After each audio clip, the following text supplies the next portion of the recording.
Good evening po sa lahat. First of all, I would like to welcome our guest for tonight, the National Commission for Senior Citizen Chairperson, Attorney Franklin Quijano. So first of all, Attorney, I would like to say thank you for accepting this interview. Alam ko pong napaka-busy niyong tao at naglaan pa kayo ng oras para sa interview natin for tonight. Well, it's really an honor and a pleasure sa biyahe mo, Kin, to be with you, and I hope that I would be able to answer the questions parang masatisfy ko yung mga tanong mo. Oo nga po. Bali, actually, Attorney, isa sa mga pinakamalaking views ko na video ay yung video with Cheryl Cosim, kung saan na-discuss niyo po yung mga senior citizen. Meron po kasi kayo nabanggit doon na kailangan ng clarifications and marami pong nagko-comment sa comment section ng mga senior citizen. Lagi po sa video ko, Attorney, I always assume na yung mga viewers natin ay wala pang idea doon sa topic na didiscuss. Attorney, ano po yung National Commission of Senior Citizen? Ano yung purpose nito at ano po yung functions nito? Well, actually, noong July 25, 2019, sa unang pagkakataon, naipasa ang isang batas patungkol sa senior citizens na magkaroon ng ahensya na nasa ilalim ng opisina ng ating Pangulo. So this is a commission under the Office of the President. So ang Commission of Senior Citizens po ay isang sangay ng pamahalaan na kung saan binibigyan pansin ang lahat ng sectoral concerns, sectoral work, sectoral mission and task of the senior citizens. Dahil niyan, yung mga trabaho sa ibang opisina ay tinutuhog natin. In fact, ang specific na directive ng batas na ito, Republic Act 11350, ay trabaho ng DSWD patungkol sa mga senior citizens ay itatransfer sa National Commission of Senior Citizens. Dahil yung trabaho na yan ay may implication doon sa paano pag-liquidate, may mga papeles, may mga equipment at lahat. It is taking time and we are hoping that by the next year, ready na ang DSWD mag-transfer. Sa ngayon kasi, sila pa ang namamahala sa pag-payout ng senior citizens pension. Benefits. Okay. So more or less, Attorney, yung estimated time frame nyo is by next year, hopefully. Well, kasi yung pamamahala, yung tinatawag nating fiscal year, Kin, yan 1 year from January to December . So mukhang hindi siya akma pag sa gitna ng taon kasi may mga budgets, may mga reports, may mga liquidation, mga ganon. So end of the year kasi deadline ng mga liquidation, mga reports, nakikita natin na yan din ang panahon na palagay natin sapat at karapat dapat doon makapag-transfer yung function. Okay. But then again, it takes two to tango, Kin.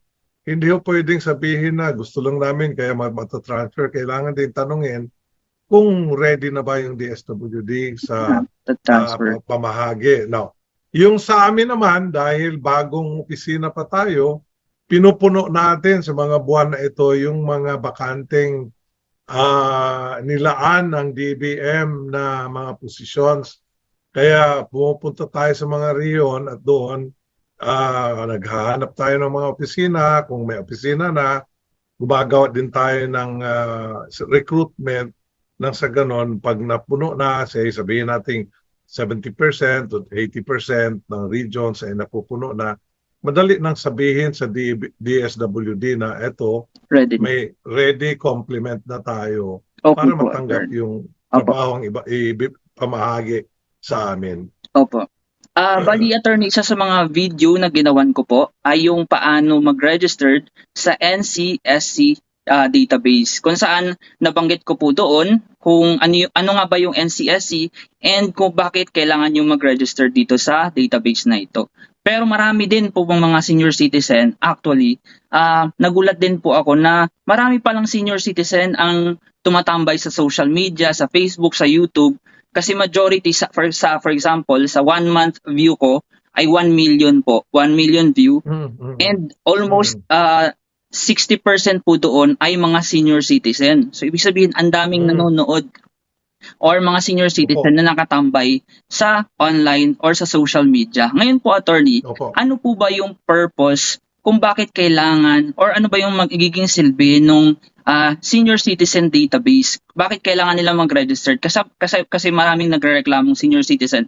Meron na kaming mga OSCA ID, meron na kaming registered na kami sa DSWD. Bakit kailangan pa namin mag-registered sa NCSC database? Bakit nga ba, attorney? Kasama sa pag-organize ng National Commission of Senior Citizens ay ang pangangailangan kung gaano ba kadami ang senior citizens. Mukhang iba't ibang ahensya, iba't iba din ang pananaw.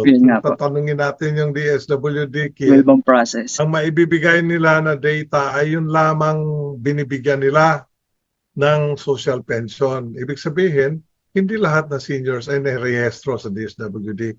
Yun namang sa mga munisipyo, yung registration ay saklaw lamang yung nasa munisipyo. Ngunit may mga ibang nagsasabing hindi sila sumasali, nakasali at humingi. Kaya nararapat din na magkaroon ng isang national system bilang tugon din sa suggestion ng ating presidente na dapat digitalize yung governance. Yung data-based decisions ay napakahalaga, lalong-lalo na kailangan ng primary data ang komisyon. May mga pangalang sinasubmit na manggagaling sa ibang ahensya, ibang LGU, ngunit there should be a basis of evaluating, checking, validating, and authentication. Kaya nakikita natin na karapat-dapat na magkaroon ng database ang mga senior citizens sa paraan ng online.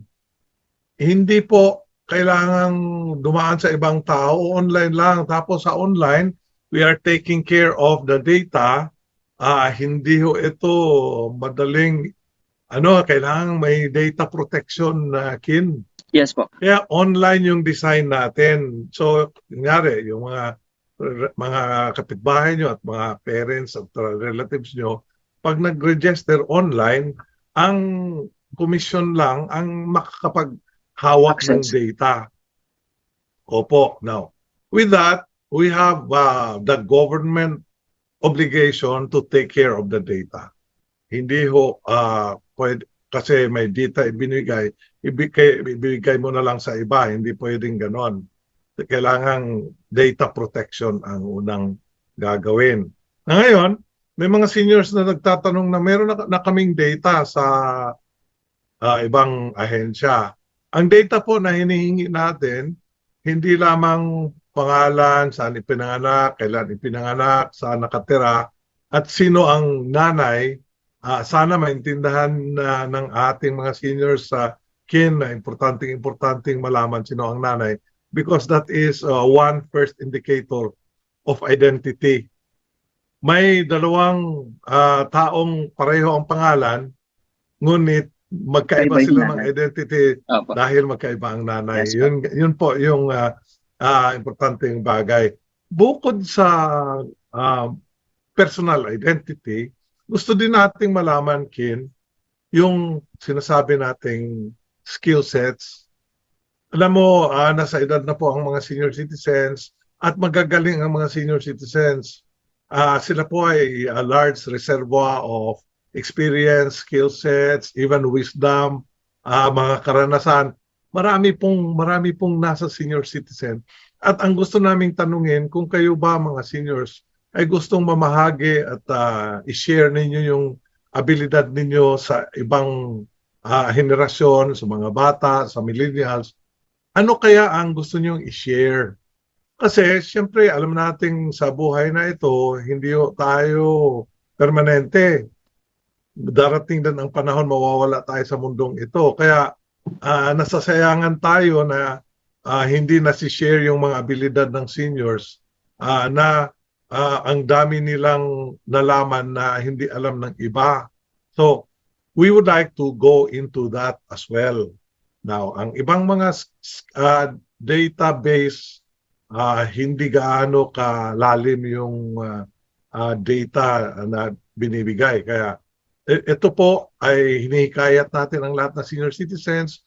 Sana po mag-online register kayo at sana isali nyo yung skill sets at sana isali din ninyo yung health Medical. profile. Medical profile. Kasi yung katayuan ng ating pangangatawan na Kin ay hindi siya constant. Nag-i-improve siya or bumabagsak. Sa kailangan natin malaman para kung kinakailangan ng tulong sa ating health authorities. In fact, may isang programa ngayon ang tinatawag na konsulta na hindi kailangan magpa-hospital ang isang senior citizen para malaman ang katayuan ng kanyang pangangatawan. Ang magandang pamamaraan ay sana magkaroon ng annual regular medical, dental, optical at ear examination. Pag may ganon, necessarily alam na malalaman ng online data at maisi-share natin sa PhilHealth na etong mga senior citizens kailangan ng tulong doon sa determination ng health condition. Itong profile na ito ay gusto nating malaman dahil gusto din nating tumulong sa health conditions ng senior citizens. Now, siyempre, nagtatanong din tayo sa katayuan sa buhay. Kasi darating ang panahon na naghihingi ng tulong ng senior citizens, may primary data na ang komisyon at malalaman na kaagad kung ano ang tulong na pwede natin may pinibigay at saan natin kukunin ang tulong na yan. So, of course, kailangan din natin yung dependency data. Sino ba ang sinusuportahan nino? Ang senior citizen ba ay tumutulong sa mga anak o ang mga anak ay tumutulong sa senior citizen? So, these are the data that kailangan natin online. At alam kong hindi lahat ng senior citizens ay magaling sa cellphone kasi cellphone lang naman ang kailangan na Ken Yes po. para mag-register ang isang senior citizen na kung maipasok ang mga data sa cellphone at makukuha yung picture sa paraan na tinatawag natin na selfie at makukunan din yung ID picture ng kanyang pagka-senior citizen, magkakaroon na ng data sa online registration. May mga seniors na sinasabi nilang hindi nila alam, sana magpatulong tayo sa mga miyembro ng pamilya. May anak tayo, may mga apo, yung mga apo magaling nga maglaro ng mga games sa cellphone. Kaya nakikita natin na pwedeng magkatulungan sa pamamagitan ng pamilya. Kung walang sakop sa pamilya, may mga kapitbahay din tayo. At kung wala tayong kapitbahay na tutulong, may OSCA pa rin, may FISCAP at may LGU na pwedeng tumulong. Ang gusto lang natin na maabot natin yung numero ng malaman natin ang lahat ng senior citizens sa buong Pilipinas. Kasali na nito yung mga senior citizens na nasa abroad. Sa tingin ko, madali silang magrehistro abroad dahil magagaling na yung mga OFW na mga senior citizens. So we would like to get the 100% population ng senior citizens. Sa ngayon, sa araw na ito, lampas na ng 2.5 million ang nagrehistro. So, it is not impossible. It is very possible na by December, lahat ng senior citizens ay makapagrehistro. Siyempre, marami pong nagsulat sa papel, Ken, kaya medyo isang trabaho ito na dapat gawin. But we are hoping na maski na ini-encode, baka yung mga gustong mag-online register, mag-register na para maunahan nila yung nag-encode. So yun po yung yung importansya ng online registration Ken. Okay po, attorney. Thank you for that po. Then yun nga po, paano natin matutugunan yung mga sinasabi nga po na walang access sa computer, mga ganon. So more or less magkakaroon kayo ng program po, attorney, na pwede silang lumapit sa Yeah. OSCA and then yung Opo. OSCA yung mag-i-input ng database nila. Tama po ba? Opo, marami pong nag-o-offer, nagbo-volunteer. Doon nga sa SM Baguio, araw-araw may mga volunteers doon, yung mga senior high school na gustong tumulong at saka yung mga nag-o-on the job trainees. So, kung ang lahat na mga malls, hindi lang SM, may Robinsons, may, di ba, maraming mga malls, madaling mapadali natin yung pag-encode. Bali, linawin ko lang, attorney, pati ba mga dual citizens pwede mag-register sa website na to? Gandang tanong, Kin. Ang dual citizens ay Pilipino. Dahil Pilipino sila, pwede silang mag-rehistro. Bali, Yung foreigner, hindi pwede kasi foreigner. Bali, banggitin nyo nga po yung website para at least po hindi sila magkamali ng pupuntahang website. Ano po yung website, official website po natin? Opo. Ang website na nasa DICT registration ay ang link ay www.ncsc.gov.ph. So, in short, kung tanggalin mo yung www.ncsc.gov.ph, madaling i-memorize sa Kin. Nga po. So sana po may matulungan mo ako at maipalam natin sa lahat ng mga seniors na madaling magrehistro sa pamamagitan ng ncsc.gov.ph. At saka doon sa link na yan, sa ncsc.gov.ph, makikita natin ang mga informasyon, hindi lang yung online registration, pati mga informasyon, pati nga yung mga hinahanap natin na empleyado na gusto natin na i-recruit sa mga regions, andun din sa ncsc.gov.ph. Actually, attorney, may video na ako niyan and as of the moment, nasa 300,000 views na siya. Then, Wow. Meron din pala siyang option na to verify. Kasi may mga nagtatanong, nag-registered na po kami sa OSCA ata ng parang ganyan nga po. Paano malalaman kung verified ka na or nandun na yung record mo? Di ba po sa last part ng video, attorney, may option na pwede nilang i-verify kung nandun yung records nila sa website? Opo. In fact, to verify, pwede mong ilagay yung RRN number at saka yung password mo. At kung hindi mo alam yung RRN at password mo, ilagay mo lang ang pangalan mo at saka date of birth. At malalaman mo kung registered ka na. Then pwede din yan i-edit, attorney, di ba? Kasi ako nagkamali ako one time, na-registered ko kasi yung senior citizen na. Then nagkamali ako, nalagay ko sa kanya, mail, hindi ko binasa, hindi ko napansin. So meron naman siyang option to edit. Kaya nalaman ko din na may option pala na pwede pang i-edit yung profile mo doon sa website. Bago ma-finalize. But kung may mga gusto talagang i-check, ang ibang pamamaraan is really to write and communicate sa link na yan para ma-verify talaga. Kailangan na ng verification process. Okay po. Maraming salamat, attorney. Sa susunod nating video, pag-uusapan natin sino-sino nga ba ang mga senior citizen at anong benefits ang pwede